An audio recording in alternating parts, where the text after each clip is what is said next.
This is High School Sports, the show about which sports are actually worth your time.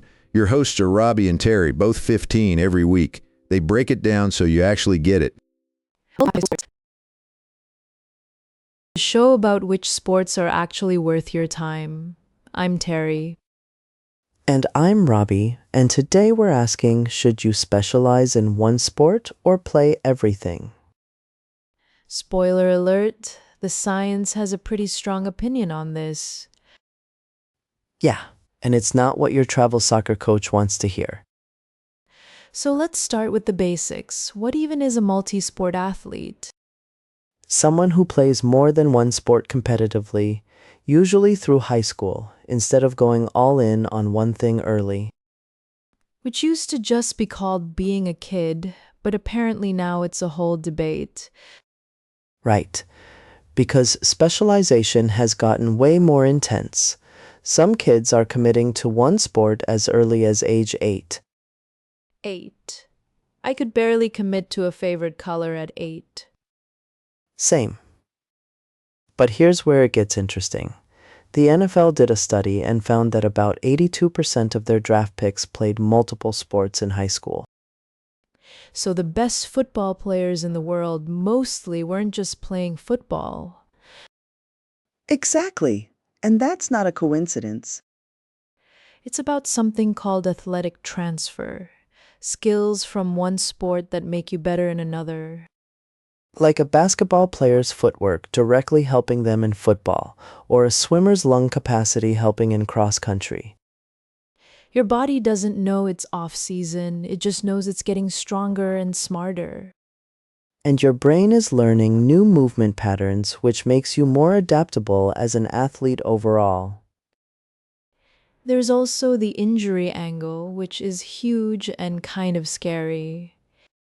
Yeah, single-sport athletes are about 70 to 90% more likely to suffer overuse injuries than multi-sport athletes.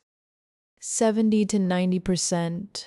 That's almost a certainty you're going to get hurt doing the same motion over and over. Pitchers throwing year-round is like the textbook example. Elbow surgeries in teen baseball players have basically exploded. Whereas if you play baseball in spring, basketball in winter, and maybe soccer in fall, you're using different muscles, different movements. Your arm gets a break. Your knees get a break.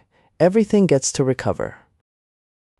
And mentally, honestly, playing different sports just keeps it fun longer. Burnout is real. Studies show kids who specialize early quit sports entirely at higher rates than multi-sport kids.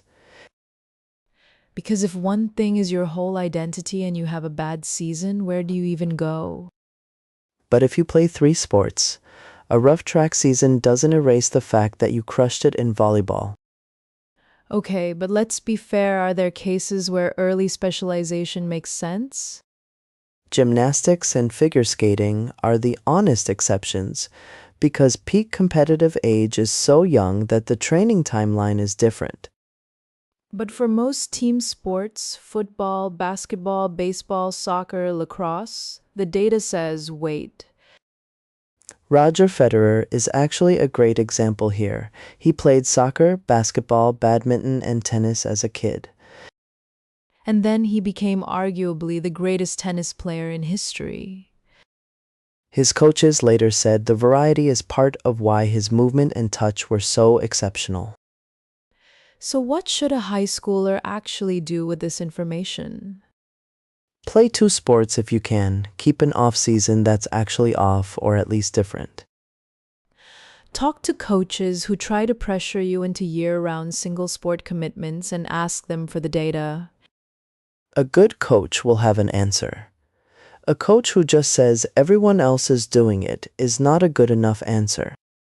And remember, college recruiters scout multi-sport athletes.